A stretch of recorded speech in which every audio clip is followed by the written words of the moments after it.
مساء الخير على أجمل متابعين.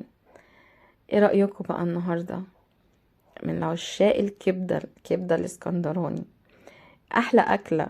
نفتكر بقى زمان واحنا طالعين من المدرسة ونروح نشتري سندوتشات الكبدة واحنا مروحين وناكلها كده ونبقى فرحانين قوي يعني.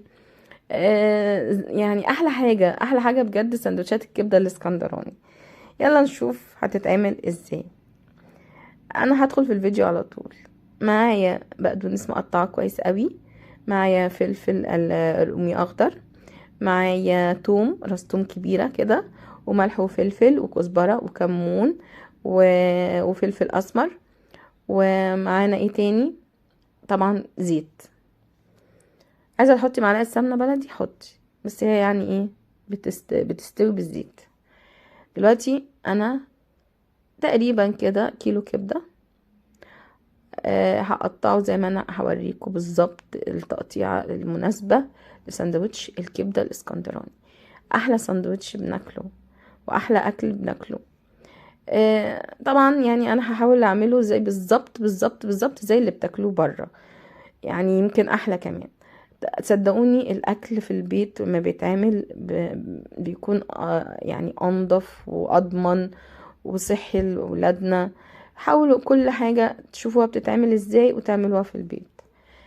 انا قطعت الكبدة قطع صغيرة زي ما انتوا شايفين كده. طبعا كان معانا عصرة ليمون في الحاجات اللي مقلناهاش، وكان معانا معلقة خل. هاخد الفلفل بتاعي كده واقطعه كيوبس صغيرة، شرايح كده صغنونة خالص، يعني زي ما انتوا شايفين. الكمية كلها خلصها واجهزها لاني هحتاجها على طول وانا بعمل الكبدة. دلوقتي انا غسلتها كويس وشطفتها. يعني الناس اللي بتقول ما بغسلش الكبده، انا جربت ان انا ما اغسلهاش، لقيت ليها ريحه كده مش حلوه، فروحت قلت ايه، لا لازم اغسلها. هضيف بقى كل المكونات بتاعتي، كل البهارات والتوابل اللي انا قلتها. وطبعا اللي حابب يحط شطه يحط، اللي عنده فلفل حراق كده يقطعه براحته. انا حطيت يعني ايه، ما كانش عندي فلفل حراق، فروحت حطاله ربع معلقه شطه. طبعا الثوم فرمته حطيته معظمه يعني. ما تخافوش، الكبده الاسكندراني بتحب الثوم، روحها الثوم والكمون والكزبره والشطه، بس هي دي التوابل. و... وهنحطها كلها. انا حطيت الشطه دلوقتي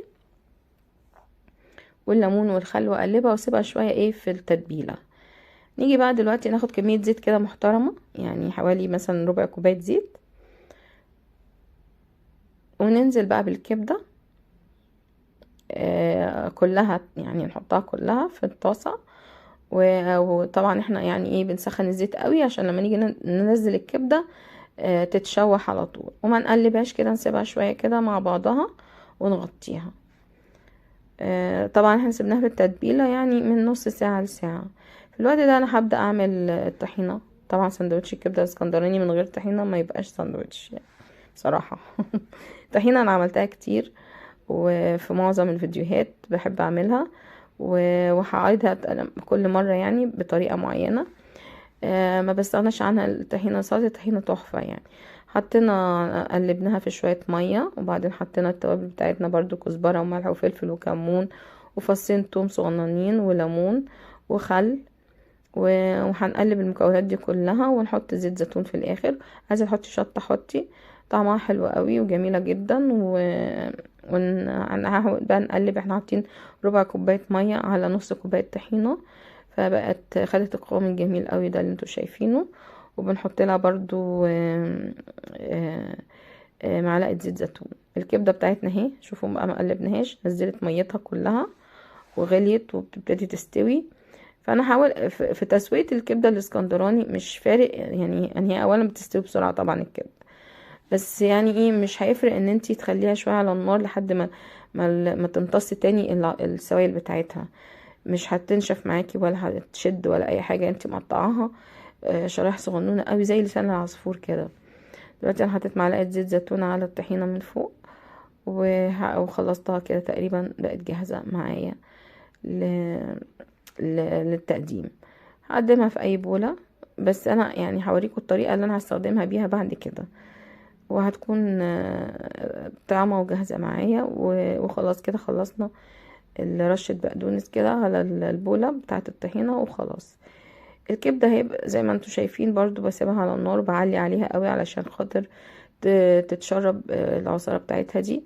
طبعا احنا ما تنسوش كمية الزيت اللي احنا حطيناها طبعا موجودة، فهي تعتبر بتتقلي فيها كده دلوقتي. نفضل نشوح فيها ونقلب فيها. طبعا انا ببقى ضامنة الكبدة بتاعتي جايباها بلدي ومن جزار معروف. حاولوا ان انتوا يعني تتحروا دايما المصادر اللي بتجيبوا منها الاكلات بتاعتكم عشان ولادكم. انا دلوقتي شفتوا اهي ابتدت بقى تنشف شوية وتمتص العصارة بتاعتها. هنزل بقى بالفلفل الرومي في الاخر خالص، يا دوب اقلبه تقلبتين كده يعني يا دوب يدبل. وكده هي تكون جاهزة جدا للأكل وطعم طعامة يا جماعة ما أقولكمش يعني، خصوصا ان احنا حاطين فيها ليمون. الكبدة بتحب الليمون قوي. ف الساندوتش ده رائع. دلوقتي احنا خلاص خلصنا والفلفل ابتدى يستوي، بقت جاهزة دلوقتي وخلاص. هي مش هتمتص عصارة تاني لان ده الزيت مش الصوص بتاعها. هنقلها بقى في طبق غويط كده علشان اقدر اقدمها. وطبعا يعني الكبده الاسكندراني بتبقى سندوتشات، معظمها سندوتشات. فهوريكم ازاي بنعمل السندوتشات بتاعتها بطريقه لذيذه وسهله وما فيهاش اي تعقيدات يعني.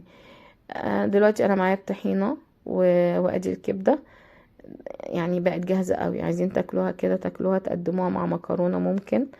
بس انا عموما يعني الكبده الاسكندراني انا بحبها قوي بسندوتشات الفينو زي ما بنشتريها من المحلات المشهوره.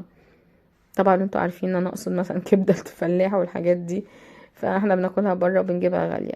دلوقتي انا بقى جبت العيش الفينو بتاعي عادي جدا، هفتحه وهحط البقدونس. انا غاسله البقدونس كويس قوي وفرماه مخرطاه صغير.